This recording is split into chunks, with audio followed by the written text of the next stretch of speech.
धीरे धीरे उगता सूरज अपनी सुनहरी किरणें बिखेर रहा था और गांव की गलियों में कुत्तों की भौंक, मुर्गों की बांग और ताजे बाजरे की खुशबू मिलकर एक सुहानी सुबह बना रही थी। गांव में गरीबी तो बहुत थी, लेकिन हीरा के मन में उम्मीद हमेशा जिंदा रहती थी। अगर फसल अच्छी हो जाए तो माँ के इलाज के लिए पैसे भी मिल जाएंगे। सुबह की ठंडी हवा को चीरता हुआ हीरा अपने खेत की ओर निकल पड़ता है।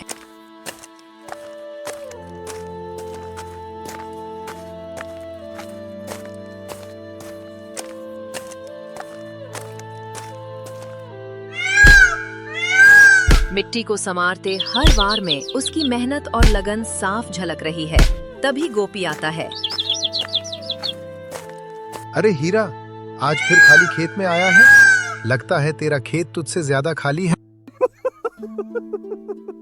किस्मत भी खेत जैसी ही है, कुछ उगाती नहीं। भाई गोपी, फिजूल का मेहनत क्यों करता है रे हीरा? हीरा गोपी की बात अनसुनी कर चुपचाप अपने काम में जुट जाता है। हीरा शाम को खेत से लौट रहा है। घर के लिए पुराने बड़ के पेड़ के पास उसे जमीन से हल्की पीली रोशनी दिखती है। ये क्या? यहाँ तो कोई चिराग जैसा चमक रहा है। अभी मिट्टी हटाकर देखता हूँ।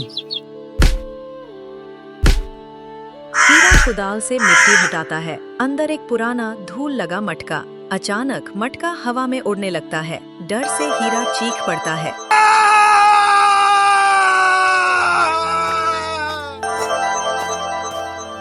अरे ओ हीरा, डर मत रे, मैं कोई भूत नहीं। 200 साल पुराना जादुई मटका हूँ। सदियों की नींद से अभी अभी जागा हूँ। अब तेरी हर समस्या फटाफट हल कर दूंगा। क्या तुम सच में खतरनाक तो नहीं, या बस अपनी रहस्यमयी एंट्री से डराते हो? अरे हीरा, तू क्या सोच रहा है? मैं कोई खतरनाक जादुई मटका हूँ? नहीं रे, मैं तो बड़ा सीधा सादा हूँ। बस थोड़ा सा जादू आता है, वो भी अच्छे कामों वाला। लेकिन ध्यान रखना, लालची लोग जल जाते हैं। हीरा मटके की सारी बात ऐसे चुपचाप सुनता है जैसे कोई सांप सुन गया हो, और फिर धीरे धीरे घर की ओर निकल पड़ता है।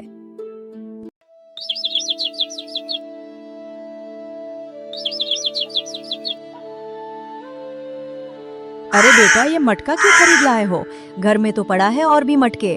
माँ, मैं इसे खरीद कर नहीं लाया। ये तो मुझे रास्ते में पड़ा मिला है।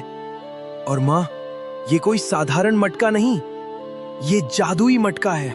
चल झूठा, मैं ही मिली थी तुमको मजाक करने के लिए। चल बहाने मत बना।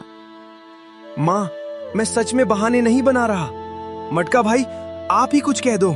हाँ बूढ़ी अम्मा, हीरा सच कह रहा है। मैं एक जादुई मटका हूँ।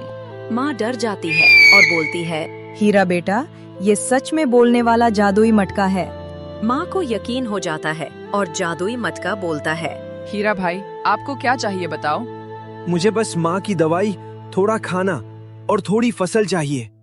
मटका चमकता है और एक एक करके घर में चावल, गेहूं, दाल के बोरे और एक नई कुदाल सब आ जाता है। मैं भगवान को भी इतना नहीं बोलता जितना तूने दे दिया।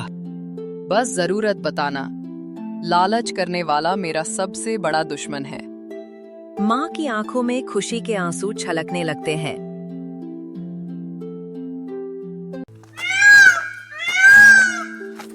गोपी हीरा के घर पहुंचते ही अनाज के सजे कट्टे देखकर ऐसे चौंक जाता है मानो किसी चमत्कार पर ठोकर खा गया हो। अरे बाप रे, इतना सारा अनाज! ओ हीरा, तुझे कौन सी फसल उगती है, अनाज या रुपए के पेड़? धीरे बोलो भाई गोपी, कोई सुन न ले। ये एक जादुई चीज की देन है, लेकिन किसी को मत बताना। ठीक है भाई हीरा, मेरे घर भी 2-4 कट्टे अनाज पहुंचा दो। हीरा गोपी का कोई जवाब नहीं देता और गोपी इसी का बदला लेने के लिए मुखिया के पास सारी बात बताने चला जाता है। लालची मुखिया हवेली के सामने टहल ही रहा था कि तभी गोपी चिल्लाता हुआ उसकी ओर आता है। मुखिया जी, गजब हो गया। अरे गोपी, क्या हो गया? ऐसे हाफते दौड़ते क्यों आ रहे हो? और क्या गजब हो गया? जल्दी बताओ। हीरा को एक जादुई मटका मिला है और जिस घर में अनाज का एक दाना भी नहीं था, वहां अब पूरा भरा कट्टा खड़ा है। मुखिया जी, खबर सुनते ही लालची मुखिया कैलाश की आंखें चमक उठती हैं और वो खुशी से कहता है, जादुई मटका, इसका पूरा फायदा तो मैं उठाऊंगा। हीरा जैसे गरीब को इसकी क्या जरूरत।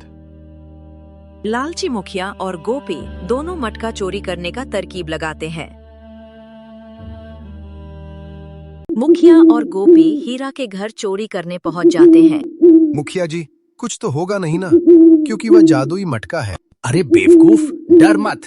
जादुई मटका मिल गया ना तो हम दोनों ऐसे मालामाल होंगे कि गांव नहीं, पूरी दुनिया में जो चाहेंगे वो कर डालेंगे। चल जल्दी। दोनों के दिमाग में अमीर बनने के ख्याली पुलाव पक रहे थे, पर किस्मत को तो कुछ और ही मंजूर था।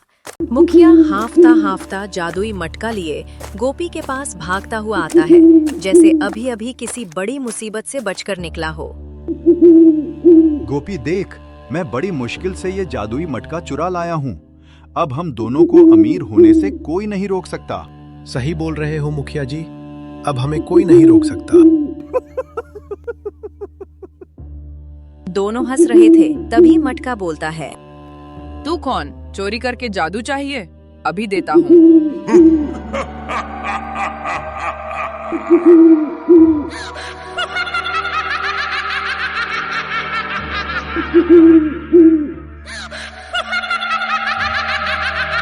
माफ कर दो मटका भाई, मैंने कुछ नहीं किया, सभी मुखिया का कारनामा है।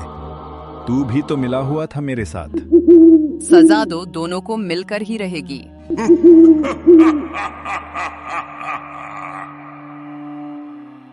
बचाओ गोपी, मुझे बचाओ।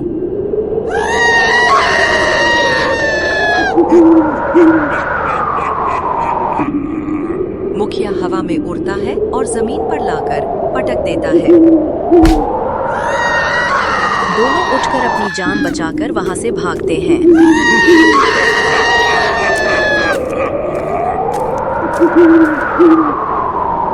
ध्यान रखना, जादू सिर्फ ईमानदार के लिए। गांव में खुशियां लौट आती हैं। हीरा अपनी फसल बेचकर मां का इलाज कराता और बचा पैसा गांव के विकास में लगाता है।